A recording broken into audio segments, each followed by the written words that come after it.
Hello बच्चों, welcome to आरंभ। आरंभ के सार्थक सीरीज में आपका स्वागत है। आज हम लोग समझेंगे कि फ्री फॉल क्या होता है। फ्री फॉल जो है चैप्टर नंबर 2, आपका क्लास 11 चैप्टर नंबर 2 का पार्ट है, जो कि काफी इससे न्यूमेरिकल क्वेश्चन वगैरह पूछे जाते हैं। तो इसमें जो बारीकी है उसको हम लोग समझेंगे। तो फ्री फॉल का मतलब होता है कि कोई भी ऑब्जेक्ट अगर सिर्फ ग्रेविटी के अंडर में फॉल करता है या ऊपर जाता है तो उसको हम लोग क्या बोलते हैं? फ्री फॉल बोलते हैं। तो motion under the gravity, motion under the gravity, gravity के अंडर में ही अगर मोशन आपका होता है तो इसको हम लोग क्या बोलते हैं? फ्री फॉल कहते हैं। ठीक है, ग्रेविटी क्या है? हमेशा नीचे की तरफ लगती है।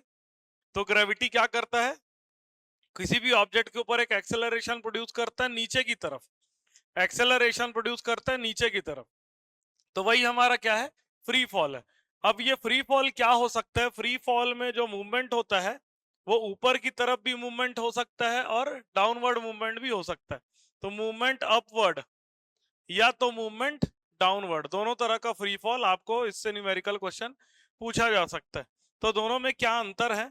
जब मूवमेंट अपवर्ड होता है, मूवमेंट अपवर्ड, ऊपर की तरफ जब मूवमेंट होता है, तो याद रखिएगा जब ऊपर की तरफ हम लोग किसी चीज को फेंकते हैं तो एक वेलोसिटी, इनिशियल वेलोसिटी की वैल्यू इसमें भी जो है, इसका कुछ एक इनिशियल वेलोसिटी होगा। इसका क्या होगा? इसका कुछ एक इनिशियल वेलोसिटी होगा। ठीक है, there will be some initial velocity. लेकिन जब ऑब्जेक्ट सबसे ऊपर मैक्सिमम हाइट पे पहुंचता है उस समय जाकर के उसकी वेलोसिटी क्या हो जाती है? जीरो हो जाती है। तो अगर फ्री फॉल के कंडीशन को देखेंगे तो there must be some initial velocity V naught. कुछ क्या होगा? एक इनिशियल वेलोसिटी होगा। क्या होगा इसकी वैल्यू? We not.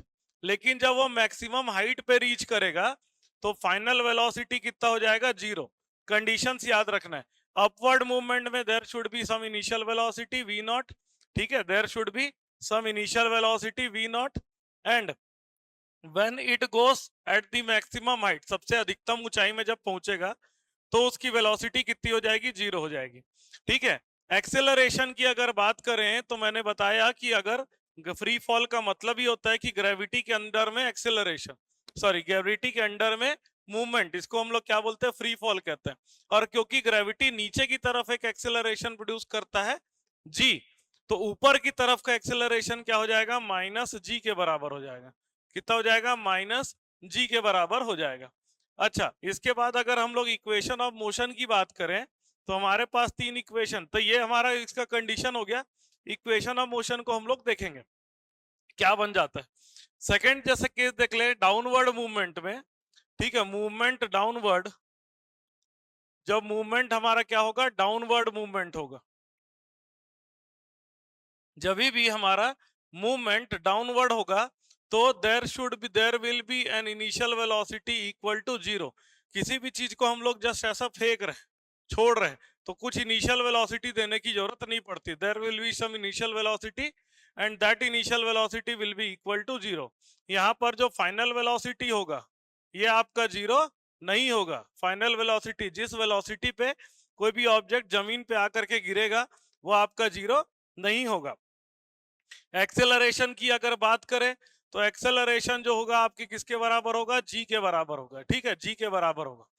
अब जो जी की वैल्यू होती है वो क्या होती है? जी की वैल्यू होती है 9.8 मीटर पर सेकेंड स्क्वायर। अगर कभी कभी क्या होता है क्वेश्चन में, इसका एजम्पशन लिया जाता है कि जी की वैल्यू आप 10 लीजिए, तो जी की वैल्यू आपका 10 मीटर पर सेकेंड स्क्वायर है। इफ गिवन, अगर गिवन रहेगा तो जी की वैल्यू क्या लेना है आपको? 10 मीटर पर सेकेंड स्क्वायर लेना है। अब हम लोग बात करते हैं कि जो इक्वेशन ऑफ मोशन होता है उसमें क्या बदलाव आ जाते हैं अगर ऑब्जेक्ट जो है फ्री फॉल के अंडर में आता है, कैटेगराइज में आता है। तो अगर हम लोग बात करें कि हमारे पास तीन इक्वेशन ऑफ मोशन था, v is equal to we naught plus A T, ये पहला इक्वेशन ऑफ मोशन था। सेकेंड इक्वेशन ऑफ मोशन था x is equal to we naught T plus half A T square, ये second equation of motion था। और third equation of motion था हमारा v का square is equal to we naught का square plus two A X, ये हमारा third equation of motion था। अब जब डाउनवर्ड मूवमेंट होता है, जब डाउनवर्ड सॉरी अपवर्ड का पहले देख लेते हैं, पहले हम लोग अपवर्ड मूवमेंट देख लेते हैं। अपवर्ड मूवमेंट जब होगा, अपवर्ड मूवमेंट, इसको हम लोग एक एक करके समझते जाएंगे। देखिए अपवर्ड मूवमेंट में मैंने बताया था कि फाइनल वेलोसिटी क्या हो जाता है, जीरो हो जाता है। फाइनल वेलोसिटी क्या हो जाता है, जीरो हो जाता है। एक्सेलरेशन क्या होता है, माइनस जी के बराबर होता है। तो अगर अपवर्ड मूवमेंट की बात करें तो final velocity is equal to zero. Final velocity आपका क्या बन जाएगा, जीरो हो जाएगा। Initial velocity is equal to we naught plus A के जगह क्या लेना है आपको, माइनस जी लेना है इंटू टी। तो आपका इक्वेशन बन जाएगा zero is equal to we naught minus ji T. Zero is equal to क्या हो जाएगा, वी नॉट माइनस जी टी। तो आपका अगर हम लोग बात करें तो V naught is equal to G T एक एक्सप्रेशन आ जाएगा। ठीक है, V naught is equal to क्या आ जाएगा, जी टी आ जाएगा। लेकिन जब तक ऑब्जेक्ट मैक्सिमम हाइट पे रीच नहीं करेगा, ठीक है, जब तक आपका ऑब्जेक्ट मैक्सिमम हाइट पे रीच नहीं करेगा, ये इक्वेशन किसका आया, when object has reached maximum height. तो when object has reached maximum height, has reached maximum height, तभी तो हम लोग जी जो है v को क्या लिख सकते हैं, जीरो लिख सकते हैं। लेकिन अगर ऑब्जेक्ट आपका मैक्सिमम हाइट रीच नहीं करता है तो initial final velocity is equal to initial velocity minus ji t के बराबर हमारा इक्वेशन बन जाएगा। ठीक है, ये आपका क्या बन जाएगा, इक्वेशन बन जाएगा। Final velocity is equal to initial velocity minus ji t. मतलब समझने की बात क्या है कि इसमें जैसे जैसे ऑब्जेक्ट ऊपर की तरफ जाता है उसकी वेलोसिटी कम होने लगती है। इसलिए कम होने लगती है क्योंकि एक्सेलरेशन नेगेटिव डायरेक्शन में वर्क कर रहा है। जब वो मैक्सिमम हाइट पे रीच करेगा, जब वो मैक्सिमम हाइट पे रीच करेगा तब क्या हो जाएगा, तब आपका जो वेलोसिटी फाइनल वेलोसिटी क्या हो जाएगा, जीरो हो जाएगा। ठीक है, ये क्लियर हो गया अच्छी तरह से। अब देखिए छोटा सा चीज और समझने की जरूरत है हमें, छोटा सा चीज और समझने की जरूरत है कि कितना टाइम लगेगा। अगर एक ऑब्जेक्ट को आप ऊपर फेंकते हो तो मैक्सिमम हाइट पहुंचने में कितना टाइम लगेगा। तो अगर टाइम आप इस इक्वेशन निकालेंगे तो t इज इक्वल टू क्या हो जाएगा, वी नॉट अपॉन जी। मतलब जितने ज्यादा आप वेलोसिटी से फेंकेंगे उतना ज्यादा वो मैक्सिमम हाइट तक, ज्यादा हाइट तक रीच करे। क्लियर है। अब देखिए नेक्स्ट इक्वेशन हमारा क्या है, x is equal to we naught T plus half A T square. अभी हम लोग अपवर्ड मूवमेंट के लिए कर रहे हैं तो x के जगह क्या आ जाएगा, देखिए वर्टिकल मूवमेंट है तो x के जगह कितना हो जाएगा, हाइट हो जाएगा h। It is equal to, इसका इक्वेशन कैसे बदल रहा है इसको समझिए। x के जगह क्या लिख देंगे, h लिख देंगे, is equal to we naught t minus half g t square. ये आपका इक्वेशन हो जाएगा। जब ऑब्जेक्ट मैक्सिमम हाइट रीच करेगा तो मैक्सिमम हाइट की वैल्यू अगर हम लोग निकालेंगे तो भी हमारा यही आएगा। ठीक है, तो when object reaches maximum height, object reaches maximum height, तो मैक्सिमम हाइट रीच करेगा तो वो क्या हो जाएगा, आपका एच मैक्स बन जाएगा equation. Maximum height is equal to we naught t minus half g t square. ठीक है, ये जो है यहाँ पर टाइम की वैल्यू इसके हिसाब से हम लोग पुट कर देंगे तो हमारा क्या आ जाएगा, मैक्सिमम हाइट की वैल्यू रीच कर जाएगा। ठीक है, आगे बढ़ते हैं। तीसरा इक्वेशन ऑफ मोशन क्या बन जाएगा, तीसरा इक्वेशन ऑफ मोशन बन जाएगा v का square is equal to we naught का square minus two G H. ये हमारा क्या बन जाएगा, थर्ड इक्वेशन ऑफ मोशन हो जाएगा। अब उसमें याद क्या रखना है, क्वेश्चन में अगर आएगा कि आपका जब मैक्सिमम हाइट रीच करता है तो फाइनल वेलोसिटी कितना हो जाता है, जीरो हो जाता है। तो व्हेन वी अटेन या when object attains maximum height, when object attains maximum height, जब भी ऑब्जेक्ट मैक्सिमम हाइट को अटेन कर लेता है तो फाइनल वेलोसिटी क्या हो जाता है, आपको जीरो हो जाता है। इनिशियल वेलोसिटी v का square into two G H max. ठीक है, तो एच मैक्स की वैल्यू कितना आ जाएगा, आपका v नॉट का स्क्वायर अपॉन टू जी के बराबर आ जाएगा। ठीक है, ये आपका क्या आ जाएगा, मैक्सिमम हाइट की वैल्यू आ जाएगी। ठीक है, क्लियर हुआ। तो जब ऊपर की तरफ फेंकेंगे तो आपको कुछ नहीं करना है, जो है v का स्क्वायर ए के जगह आपको क्या ले लेना है, मैक्सिमम g ले लेना है, x के जगह क्या ले लेना है, h ले लेना है। ठीक है, अब जब आपका डाउनवर्ड मूवमेंट होता है, ठीक है, जब आपका डाउनवर्ड मूवमेंट होता है ऑब्जेक्ट में क्या होगा, डाउनवर्ड मूवमेंट, डाउनवर्ड मूवमेंट। तो डाउनवर्ड मूवमेंट में तीनों इक्वेशन ऑफ मोशन हम लोग देख लेते हैं। पहला इक्वेशन ऑफ मोशन था v is equal to we naught plus A t. तो डाउनवर्ड जब मूवमेंट होता है तो क्या होगा, जब डाउनवर्ड मूवमेंट होता है तो आपका इनिशियल वेलोसिटी कितना हो जाता है, 0 हो जाता है। तो इक्वेशन की वैल्यू क्या बन जाएगा, v is equal to 0, acceleration बन जाता है gt। तो final velocity is equal to g into t. ये इनिशियल वेलोसिटी पे डिपेंड नहीं करता है, ठीक है, it does not depend on initial velocity. बात समझ में आई। सेकेंड इक्वेशन ऑफ मोशन क्या है हमारा, x is equal to we naught T plus half g t square. तो यहां पर क्या हो जाएगा, h हो जाएगा, नीचे की तरफ मूवमेंट है, ठीक है, नीचे की तरफ मूवमेंट है तो हाइट क्या हो जाएगा आपका, नीचे h हो जाएगा। तो h is equal to we naught t आपका 0 हो जाएगा plus half g t square हो जाएगा। ये क्या होता है, ए टी स्क्वायर होता है, ठीक है, ये क्या होता है, ए टी स्क्वायर होता है। यहाँ पर क्या बन जाएगा, फ्री फॉल में वो जी टी स्क्वायर हो जाएगा।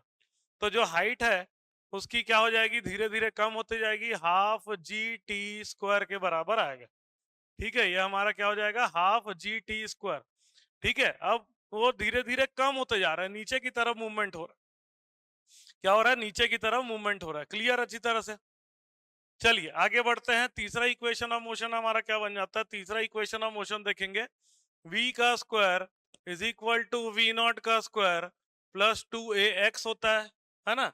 तो final velocity v square is equal to initial velocity 0 का स्क्वायर प्लस 2g h हो जाएगा। तो यहां पर से भी आपको क्या बन जाएगा, v का square divided by 2g is equal to h, यही आ जाएगा।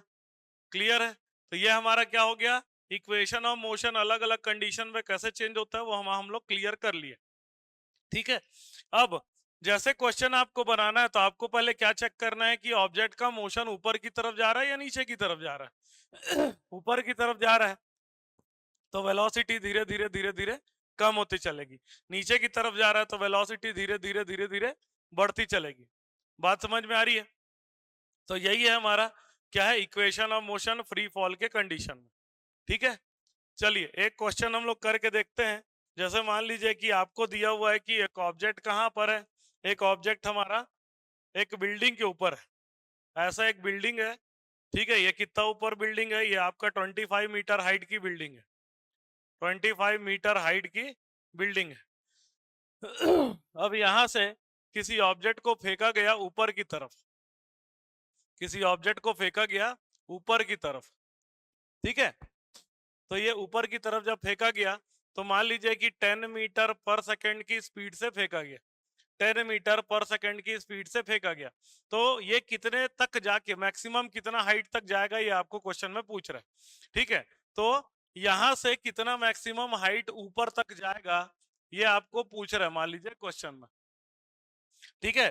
तो आपको क्या करना है, फॉर्मूला लगा देना है, मैक्सिमम हाइट ऊपर की तरफ जब मूवमेंट होता है तो v का square is equal to we naught का square minus 2g h max होगा, ठीक है। फाइनल वेलोसिटी क्या होती है, 0 होती है जब मैक्सिमम हाइट रीच करेगा। तो is equal to we naught का square minus 2g h max हो जाएगा। तो h मैक्स की वैल्यू कितना हो जाएगा, वी नॉट का स्क्वायर अपॉन 2g आ जाएगा, ठीक है। अब ये h वी नॉट की वैल्यू कितना है, 10 का स्क्वायर डिवाइडेड बाई 2 इंटू, मान लीजिए g की वैल्यू हम 10 ले लेते हैं, है ना, एक्यूरेसी के लिए 10 ले लेते हैं। तो कितना आंसर आ जाएगा, 5 मीटर ऊपर जाएगा।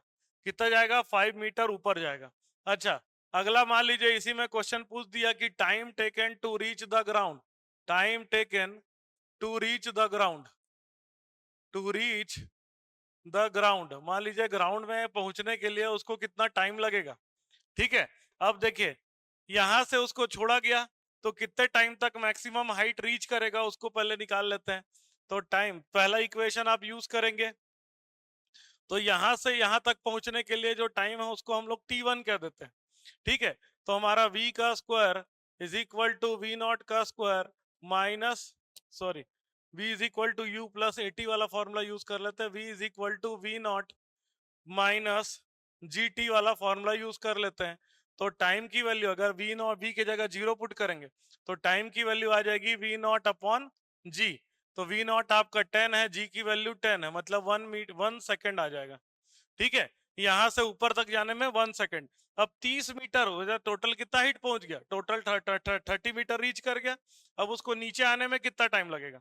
ठीक है, तो अब हमारे पास फॉर्मूला दो, देखिए दूसरा फॉर्मूला यूज कर लेंगे।